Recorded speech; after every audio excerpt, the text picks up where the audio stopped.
Sidang sholat Jumat rahimahullah, bersyukur siang hari ini kita masih mendapatkan limpah rahmat dan nikmat Allah Subhanahu wa taala. Tidak ada pesan yang pantas disampaikan oleh seorang khatib kecuali mari terus kita tingkatkan iman dan takwa. Hari berganti, bulan berlalu, tahun 1446 Hijriah telah kita temui.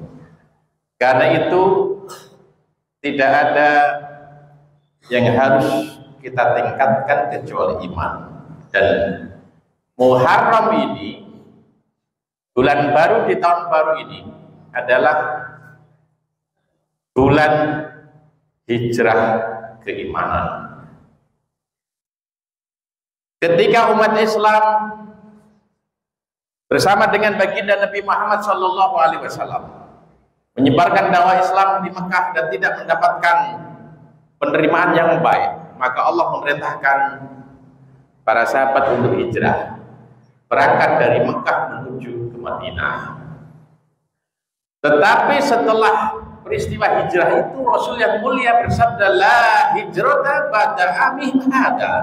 Setelah tahun ini tidak ada lagi hijrah dalam pengertian fisik. Kita tidak harus berpindah tempat. Kita tinggal di Indonesia, hidup dan berjuang di Indonesia.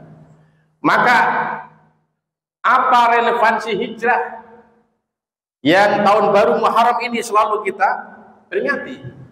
Tentu bukan hijrah kita harus berpindah tempat dari negara kita, kota kita, tetapi hijrah yang lebih penting adalah hijrah keimanan.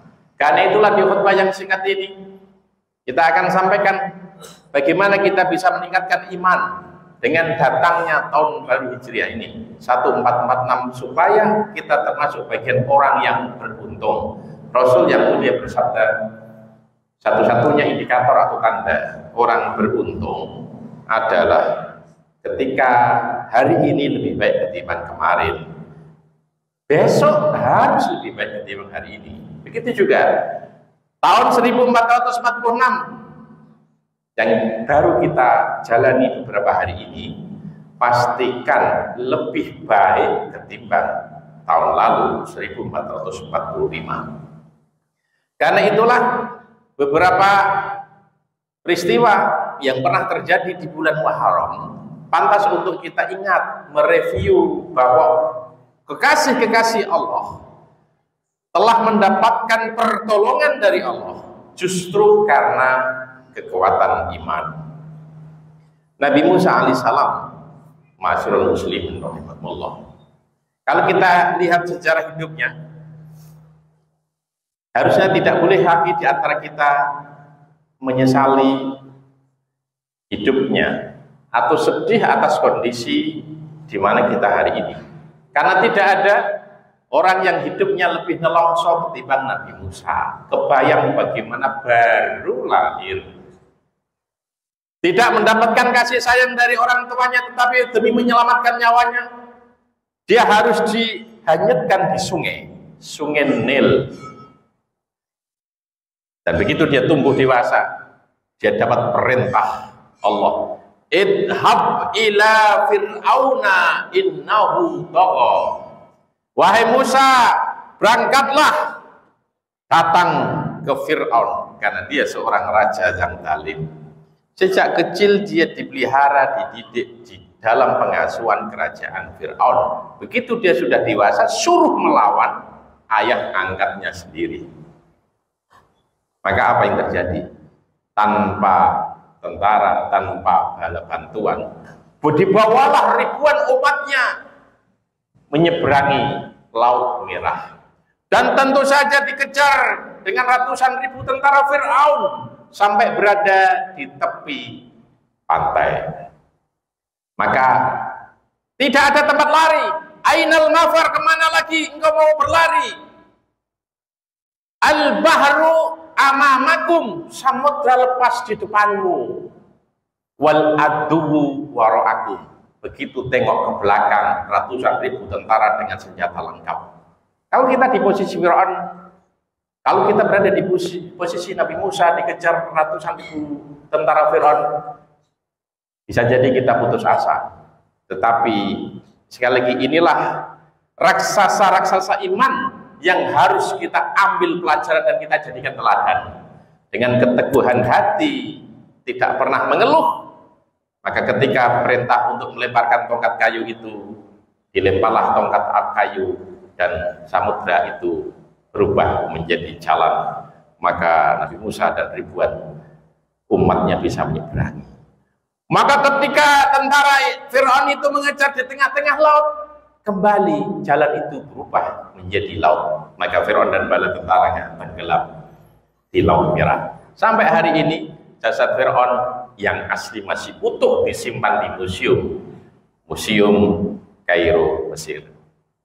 Dari Nabi Musa kita belajar bahwa yang mendatangkan pertolongan Allah bukan teman, bukan saudara, tetapi keimanan yang kuat kepada Allah. Hal yang sama juga Nabi Ibrahim, kisahnya selalu kita ulang supaya kita terus mengikuti teladan raksasa-raksasa iman. Seorang diri tanpa teman, tanpa tentara, disuruh melawan Namrud. Kekuasaannya setara dengan Fir'aun. Namrud di Palestina, Syam, Fir'aun di Mesir. Maka tentu saja dalam waktu cepat dia langsung ditangkap, diikat tangannya, diikat kakinya, dan di tanah lapang itu disiapkan kayu bakar dan segera dihidupkan kobaran api yang menyala-nyala. Tinggal hitungan menit, maka tubuh Nabi Ibrahim itu akan dilempar di tengah-tengah kobaran api. Saat itulah malaikat Jibril turun dari langit dan menawarkan bantuan. Wahai kekasih Allah, ya Khalilur Rahman, jika engkau berkenan, jika engkau izinkan, aku balik kobaran api ini untuk menjatuhi kerajaan Namrud. Mereka semua akan mati dan engkau akan selamat. Saya membayangkan kalau tawaran itu diberikan kepada kita, di mana posisi kurang lebih sama, tidak ada tempat untuk minta tolong, tentu akan kita terima. Tapi apa ya jawaban Nabi Ibrahim? Engkau makhluk Allah, aku juga makhluk Allah. Tidak pantas sesama makhluk bergantung. Hasbunallah wa ni'mal wakil, ni'mal maula wa ni'mal nasir. Cukuplah Allah menjadi pelindungku, cukuplah Allah menjadi penolongku. Maka malaikat naik ke langit sambil mendoakan, ya narukuni barta wa salaman ala Ibrahim. Wahai api, jadilah engkau dingin dan menyelamatkan kepada Nabi Ibrahim. Maka ketika jasad Ibrahim yang masih hidup itu dilempar di tengah kobaran api, ditunggu begitu lama berjam-jam sampai apinya padam, kayunya habis, dan Nabi Ibrahim duduk nyaman seolah-olah berada di kamar hotel yang dingin. Kenapa? Iman yang kuat memberikan perlindungan. Allah lah satu-satunya penolong terbaik. Maka momentum Muharram, semangat hijrah ini harus menjadikan kita kuat imannya. Apapun kondisi kita hari ini, jangan pernah putus asa, jangan pernah takut, jangan pernah bersedih.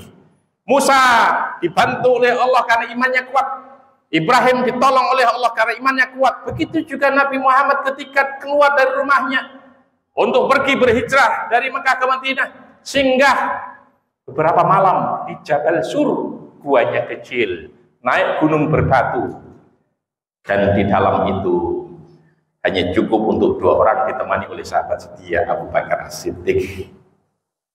Maka ketika ada saja musuh sampai di atas, tepat di depan pintu gua itu, degup jantung Abu Bakar keras, mau copot, karena dia membayangkan kalau sampai Nabi Muhammad terbunuh malam hari ini, tidak akan ada lagi penyebaran Islam ke seluruh semesta. Maka Rasulullah tahu apa yang dirasakan oleh sahabatnya, segera memberikan ketenangan. Dan apa ketenangan yang diberikan oleh baginda Nabi kepada sahabatnya Abu Bakar? Bukan diberikan pedang untuk melawan tentara atau melawan pendekat di luar, tapi diberikan kekuatan yang tertulis di dalam At-Taubah ayat 40. La tahzan innallaha ma'ana. Jangan sedih, sesungguhnya Allah bersama kita. Maka spontan rasa cemas, takut, was-was itu yang ada di dalam hati Abu Bakar hilang sirna. Karena apa? Yang ditakutkan kalau Allah menolong. Hari ini ada baiknya juga sepulang dari Jumatan ini nanti kita cari At-Taubah ayat 40, cari ayat La tahzan innallaha ma'ana. Di print out, kasih bawahnya arti jangan sedih, sesungguhnya Allah selalu menyertai kita. Tempel di banyak tempat. Kadang kita itu menghadapi begitu masalah, begitu banyak masalah, masalah dengan keluarga, masalah dengan kerjaan, masalah dengan ekonomi. Baca itu supaya kita tambah yakin Allah tidak pernah sedetik pun meninggalkan kita selagi kita tidak meninggalkan Allah. Maka inilah semangat hijrah. Maka kalau tahun berganti, kita tidak harus berpindah kota, tidak harus pindah negara, tapi imannya yang terjadi peningkatan transformasi iman.